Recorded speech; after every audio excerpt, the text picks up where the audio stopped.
28장 15절부터입니다. 사무엘상 28장 15절에서 25절까지요. 읽습니다. 사무엘이 사울에게 이르되 내가 어찌하여 나를 불러올려서 나를 성가시게 하느냐 하니 사울이 대답하되 나는 심히 다급하니이다. 블레셋 사람들은 나를 향하여 군대를 일으켰고 하나님은 나를 떠나서 다시는 선지자로도 고모로도 내게 대답하지 아니하시기로 내가 행할 일을 알아보려고 당신을 불러 올렸나이다 하더라. 사무엘이 이르되 여호와께서 너를 떠나 내 대적이 되셨거늘 내가 어찌하여 내게 묻느냐. 여호와께서 나를 통하여 말씀하신 대로 내게 행하사 나라를 내 손에서 떼어 내 이웃 다윗에게 주셨느니라. 내가 여호와의 목소리를 순종하지 아니하고 그의 진노를 아말렉에게 쏟지 아니하였으므로 여호와께서 오늘 이 일을 내게 행하셨고 여호와께서 이스라엘을 너와 함께 블레셋 사람들의 손에 넘기시리니 내일 너와 네 아들들이 너와 함께 있으리라. 여호와께서 또 이스라엘 군대를 블레셋 사람들의 손에 넘기시리라 하는지라. 사울이 갑자기 땅에 완전히 엎드러지니 이는 사무엘의 말로 말미암아 심히 두려워하며 또 그의 기력이 나았으니 이는 그가 하루 밤낮을 음식을 먹지 못하였음이니라. 그 여인이 사울에게 이르러 그가 심히 고통당함을 보고 그에게 이르되 요정의 왕이 말씀을 듣고 내 생명을 아끼지 아니하고 왕이 내게 이르신 말씀을 순종하였사오니 그런즉 청하건대 이제 당신도 요정의 말을 들으사 내가 왕 앞에 한 조각 떡을 드리게 하시고 왕은 잡수시고 길이 가실 때 기력을 얻으소서 하니 사울이 거절하여 이르되 내가 먹지 아니하겠노라 하니 그의 신하들과 여인이 간과하며 그들의 말을 듣고 그 땅에서 일어나 침상에 앉으니라. 여인의 집에 살린 송아지가 있으므로 그것을 급히 잡고 가루를 가져다가 무기명을 만들고 구워서 사울 앞에와 그의 신하들 앞에 내놓으니 그들이 먹고 일어나서 그 밤에 가니라. 하나님의 뜻을 알려는 목적. 위기를 만난 사울, 두려움에 사로잡혀서 하나님 앞에 기도하고 간구했지만 하나님은 침묵하셨습니다. 너무나 다급한 나머지 무당에게 찾아가는 사울. 무당을 원래 다 죽였어야 되는데 그냥 쫓아내기만 했죠. 그러니까 형식적으로 지키려고 하는 자세였죠. 무당을 찾아가서 사무엘을 불러달라고 간청하는 사울. 사무엘은 제사장이고 선지자였고 사사였죠. 살아있을 때, 사무엘이 살아있을 때 이 사무엘의 역할과 사명에 대해서 사울은 아주 무지했죠. 선지자도 다 잡아 죽였으니까요. 관심도 없었고 그랬다가 이제 사무엘이 죽은 후에 다급하니까 무당에게 찾아와서 사무엘을 불러 올려라. 그만큼 이제 사무엘이 사울이 영적으로 무지해요. 특히 귀신을 통해서 하나님을 만나려고 하냐. 참 어리석은 사람이죠.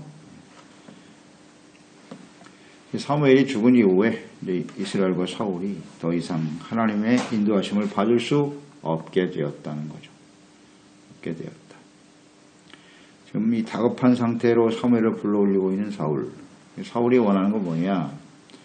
하나님의 뜻이 어떠한지를 좀 알기를 원한다고 했어요.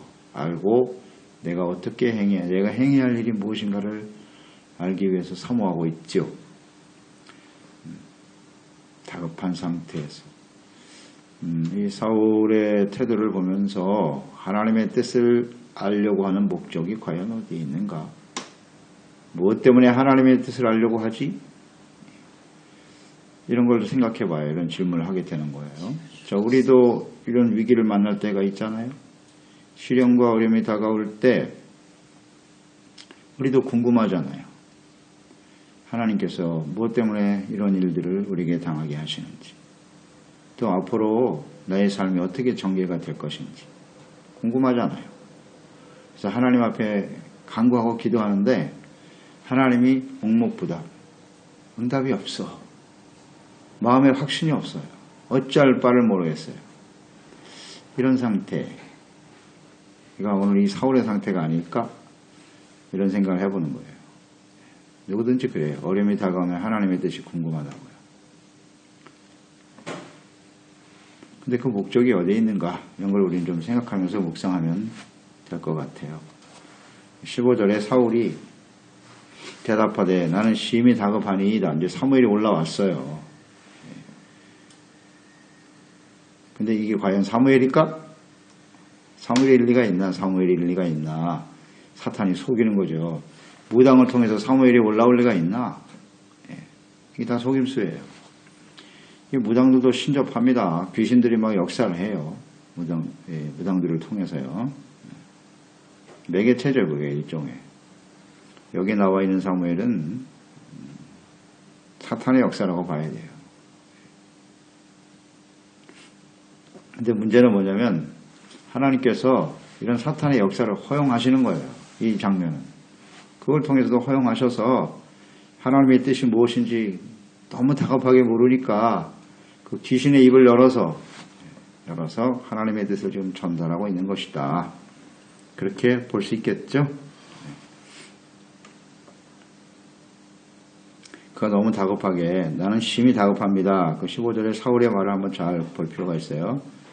나는 심히 다급합니다. 블레셋 사람들은 나를 향하여 군대를 일으켰고 하나님은 나를 떠나서 다시는 선지자로도 꿈으로도 대답지 아니하시기를 내가 행할 일을 알아보려고 당신을 불러올렸나이다.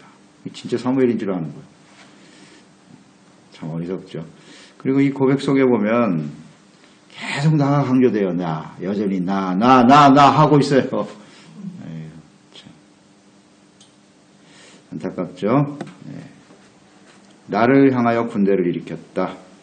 자, 이런 고백을 보면요. 나를 향하여. 그러니까 이스라엘을 지금 공격하고 있는 것인데 이 이스라엘이 여전히 하나님의 나라가 아니라 자기의 나라라고 여기고 있는 거예요. 이 사울은. 나를 공격했다.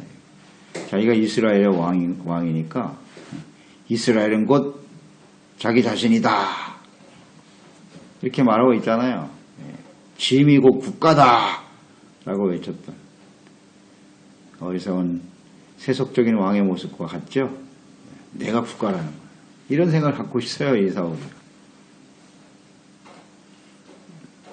아직도 자기가 무엇이 잘못되고 있는지를 알지 못하고 있네요. 그에 대해서 귀신이 불러 올린 그 사무엘처럼 보이는 귀신을 통해서 하나님의 말씀을 전달하고 계시네요. 자, 하나님은 이런 일들을 종종하세요. 종종하십니다. 그러니까 사탄의 역사를 이렇게 허용하시면서 하나님의 뜻을 행하시는 경우가 있죠. 대표적인 경우가 이제 발람 같은 경우죠. 이스라엘 백성들 가나안 땅 들어가려고 할 때 이스라엘을 가로막아서 저주하려고 했던 모압왕이었던 발락이 있었죠. 발람 선지자를 데려다 발람은 그건 선지자가 아닙니다. 그건 무당 같은 사람이에요. 굉장히 유명한 사람이죠, 당시에. 데려다가 이스라엘을 저주하게 하려고 했거든요. 그런데 하나님이 그를 틀어 막아버렸잖아요. 못 가게 하고. 그러면서 하나님이 너 절대로 내가 시키는 말만 해라. 헛소리 하지 말고. 그래서 이제 가잖아요. 결국 발람이 타락시키죠. 그 당시에는 하나님이 입술을 막아버려서 이스라엘이 하나님의 축복받은 백성이라고 선포했지만 그렇게 사용하시는 거예요. 하나님. 사용하시는. 결국 그들이 발람의 영향을 받아서 이스라엘 백성들이 타락하게 됐습니다. 죽임을 당하고 말았죠. 그런 경우라고 보시면 돼요. 또 답답하니까 이 사울이. 내가 행할 일을 알아보려고 이렇게 고백을 했네요. 이 고백은 참 잘했어요. 우리가 하나님의 뜻을 알고자 하면 우리가 무엇을 행해야 될 것인가. 즉 순종이 목적이 되어야 하는 것이죠. 위기가 닥쳤을 때 우리가 해야 할 일이 무엇일까. 이 정말 몰라서 묻는 건가? 자, 이 부분에 대해서 우리 한번 생각해 보세요. 우리에게 위기가 찾아왔어요. 두려움이 찾아와요. 그 위기, 두려움이에요, 두려움. 심히 두렵다 그랬어요. 두려움이 찾아왔을 때 정말 우리가 행해야 될 일이 무엇일까요? 오늘 지금 사울이 이렇게 고백하고 있는데 사울은 몰라서 지금 물어보는 거예요. 내가 행할 일이 뭔지. 자, 우리는 알 수 있나요, 여러분? 우리가 행할 일이 뭡니까? 뭘 몰라서 물어보려. 이거 당연한 일을 가지고.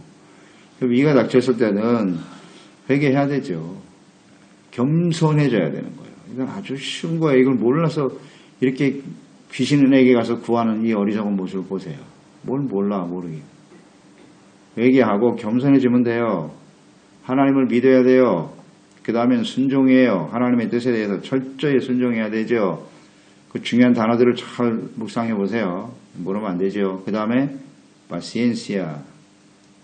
그 다음에 하나님을 믿고 의지하라. 의뢰가 중요해요. 하나님을 의뢰하는 게 진짜 믿음이니까. 맡기란 말이에요.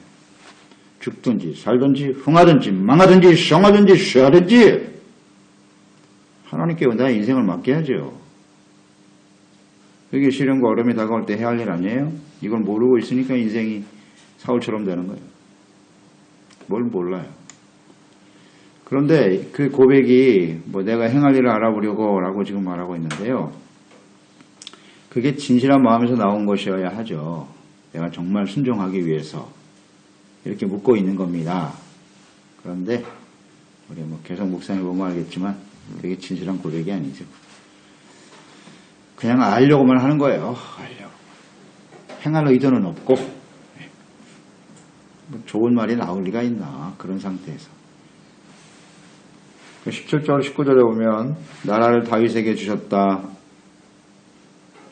사울이 순종하지 않고 아말렉을 대적하여 싸워야 할 사람이 하나님이 세운 다윗을 죽이려고 덤벼들고 있지 않느냐.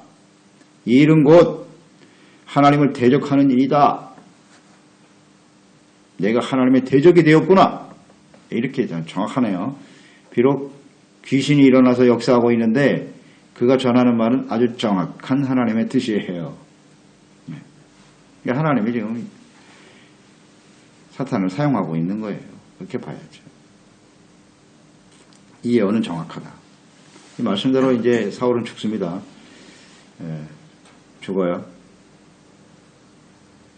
너와 내 아들들이 나와 함께 있으리라. 죽게 된다는 거예요. 죽게 될 거라고. 그리고 블레셋이 반드시 이길 거야.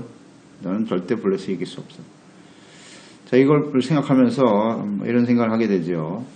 자, 하나님의 뜻을 알기 위해서 힘쓰고 있는 사울에게 하나님께서 우린과 둠밈으로도 말씀하지 않으셨다 그랬고 꿈으로도 보여주시지 않았다 그랬고 선지자로도 말씀하지 않으셨다 그랬어요. 하나님이 왜 거기엔 침묵하시더니 무당이 올려낸 귀신의 입을 열어서 이 말씀을 하셨을고 궁금하지 않습니까? 저는 묵상하면서 그게 궁금하던데요. 왜 하나님이 정상적인 방법으로 선지자도 제사장도 아닌 꿈도 아닌 귀신의 입을 여셨을까? 이왕이면 그들을 통해서 말씀하셨으면 좋았을 것을 생각해 보니까 묵상하면서 깨닫는 바는 이거예요. 자, 그 당시에 제사장, 선지자가 바르게 하나님의 뜻을 전달할 사람이 없었다는 거예요. 노아인, 나다. 한 사람도 없었어. 다 사울에게 줄 서가지고 어떻게 하면 그냥 사울의 눈치나 보고 있는 거예요. 힘 있는 사람 밑에 붙어서 그냥 사울이 좋아하는 말만 하고 있는 거지. 그 제사장과 선지자가 있었겠습니다만은 그들이 온전히 하나님의 뜻을 전달할 수 없다고 판단하신 거예요. 하나님께서. 그렇지 않겠어요? 이게 비극이에요. 꿈은 더더욱 꿈이라고 하는 것은 사탄이 얼마든지 사용할 수 있어요. 그러니까 영성이 바르지 못한 사람들의 하나님과 올바른 관계 속에서 주님을 섬기지 못하는 사람들, 특히 제사장, 선지자, 죄종들이죠. 그들의 입술을 통해서는 하나님의 말씀이 바르게 전달될 수 없다는 거예요. 그게 비극이에요. 비극입니다. 진실하지 않다는 거예요. 자, 오늘 우리가 하나님의 자녀로 왕같은 제사장으로 살아가고 있는데 우리가 과연 이 하나님의 올바른 계시의 전달자로서 사명을 감당하고 있는가? 이걸 생각해 보는 거예요. 꿈 같은 거 절대 우리 믿지 말아야 돼요. 영성이 좋지 않은 상태의 꿈이 무슨 의미가 있어요? 그게 어째 하나님의 계시를 전달할 수 있어요? 전달할 수 없습니다. 왜곡될 수밖에 없어요. 그러니까 할 수 없이 귀신의 입을 열어서 하나님의 뜻을 전달하고 계신 하나님. 참 마음이 안타깝지 않으시겠어요? 하나님의 말씀을 전달할 통로가 없어. 오늘날 교회와 그리스도인들이 이 하나님의 뜻을 전달해야 될 유일한 통로인데 이게 다 부패하고 온전하지 못하니 하나님이 얼마나 안타까우시겠어요. 그런 걸 묵상하게 되었어요. 하나님의 말씀을 바르게 전달. 그러니까 우리가 기도를 드리고 하나님의 말씀도 듣지만 우리가 하나님 앞에 이렇게 하나님의 말씀을 듣는 목적이 뭐냐? 그 말씀대로 나의 생각을 쳐서 복종시키고 따르고자 하는 진실한 마음이 없는 상태에서 기도하고 예배하고 하나님의 말씀을 들으면 뭐 하냐는 거예요. 절대로 하나님의 뜻이 전달이 안 돼요. 안 됩니다. 이게 비극이에요. 그러니까 답답한 거예요. 어려운 일이 아닌데 말이죠.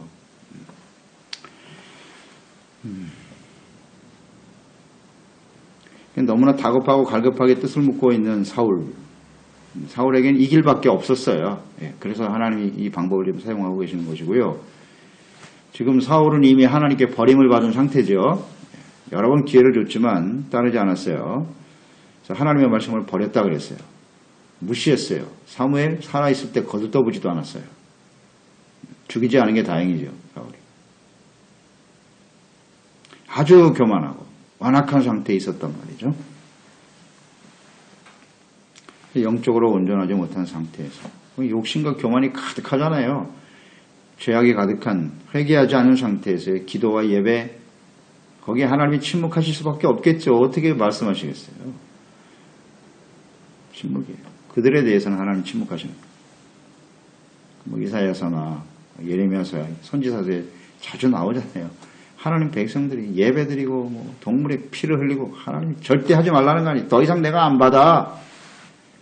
회개하고 돌이키지 않는 그런 상태에서 드려지는 예배, 제사가 그게 무슨 의미가 있겠니? 하나님이 너무 싫어하신다고 그랬어요. 침묵하실 수밖에 없다는 거 생각하게 되는 거예요. 이제 하나님의 뜻을 전달하셨어요. 이제 너는 패할 것이고 내 자식과 함께 죽을 거다. 자, 20절에 보면 이 하나님의 뜻을 전달받고 사울은 어떤 태도를 취했을까요? 이제 이게 중요하죠. 그러니까 말씀을 드리려고 하는 목적이 뭔가를 잘 생각해야 한다는 거예요. 자기가 어떻게 행하기 위해서 지금 묻고 있다며. 그러면 이 하나님의 말씀을 들었으면 언제나 모습으로 반응해야 되지 않을까? 땅에 엎드려졌어요. 그 이유가 뭐냐면 두려워하여. 죽는다니까. 죽음 앞에 그냥 무너지잖아요. 두려움. 두려워서 쓰러졌어요. 이 엎드려질 때나 회개하고 엎드려져야지. 눈물을 흘려 회개하고 주여 제가 잘못했나이다. 이렇게 반응을 해야 되는 거 아닌가요? 회개했다는 말은 없죠. 하나님의 말씀을 듣는 목적은 회개예요. 나의 생각을 버리고 하나님의 뜻을 받아들이는 게 회개잖아요. 그대로 순종하면 따르겠나이다. 자, 그렇다면 이 말씀해 보세요. 하나님이 가르쳐 줬잖아요. 너의 왕위를 너의 이웃인 다윗에게 내가 주었지. 너도 알고 있지. 그럼 몇 번 고백했습니다. 다윗이 왕이 된다는 거. 그러면 그대로 행해. 그럼 이 말씀 들었으면 예, 알겠습니다. 제가 지금까지 잘못했나이다. 즉시 왕위를 내려놓고 다윗을 왕으로 세워 이 전쟁에 임하도록 하겠습니다. 이렇게 쓰면 되는 거죠. 하나님의 뜻을 알았으면 그대로 행해야지. 왜 안 해? 안 하고 쓰러지잖아요. 두려워요. 쓰러졌다.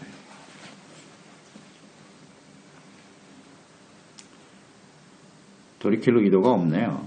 말로만 내가 행할 일을 다 말로만이에요. 진실한 마음이 없죠. 그래서 결국 사울은 죽게 되는 거예요. 죽음의 길로 가는 거예요. 이런 게 다 기회를 주는 건데 돌이킬 수 있는 기회를. 안타깝죠. 그 다음에 제가 또 하나 묵상된 것은 이 무당 신접한 여인의 모습인데요. 22절 이하에 보면 쓰러진 사울에게 이 신접한 여인 무당이 하는 말을 들어보세요. 뭐라 그랬어요? 먹을 것을 대접하겠다는 거예요. 그러니까 이 사울이 지금 엎드려 쓰러진 것이 금식하고 배고파서 쓰러진 줄 알고 있는 거예요. 그러니까 이 먹을 걸 줄 테니까 먹고 정신을 좀 차리시오 라고 말하고 있죠. 여기서 저는 이런 걸 묵상했어요. 선지자와 무당의 차이가 뭘까? 예. 선지자와 무당의 차이가 뭐냐? 만약 선지자라면 여기서 어떤 말을 했을까요? 회개하고 돌이키시오 하나님 앞에 당신이 잘못했으니. 그렇지 않을까요? 근데 무당은 뭐라 그래? 육체에만 관심이 있어. 먹을 거에만 관심이 있는 거예요. 이게 무당이에요. 하나님의 뜻을 전달받았으면 똑바로 가르쳐야죠. 당신에게 이런 일이 일어난다면 빨리 회개하고 돌이키셔야 되지 않겠습니까? 라고 말해야지. 먹을 것만 생각하고 있네. 배고파서 쓰러진 줄 알고 있어. 이거 참. 이게 무당의 한계예요. 뭐 신을 불러내고 접할 수 있죠. 뭐 엉뚱한 소리 하는 거 결국 엉뚱한 소리예요. 자기 육체의 만족을 위해서 살아갈 수밖에 없는 것이 무당, 사탄의 종들의 특징이죠. 자, 그렇다면 우리가 하나님의 말씀을 대하는 우리의 태도는 어떠하냐? 진심으로 하나님의 말씀을 듣고 회개하려고 하는 마음으로 주님의 말씀을 대하는 건지, 그것을 통해서 우리가 얼마나 더 많은 것을 먹고 무엇을 먹을까 입을까 마실까를 충족시키기 위해서, 이게 무당이잖아요. 무당같이 신앙생활하는 사람이 의외로 많아요. 의외로 많아. 먹는 것만 관심이 있어. 먹는 거. 그래서 하나님의 말씀도 뭐 회개하시오 이런 거 다 싫어요. 귀 막아버리고 나에게 뭐 잘 되는 거 없나. 이거 참. 물론 하나님의 말씀을 전하는 종들도 마찬가지예요. 진짜 선지자가 아니라 무당 같은 종들이 많다는 얘기죠. 정말 두려운 일인데 이게.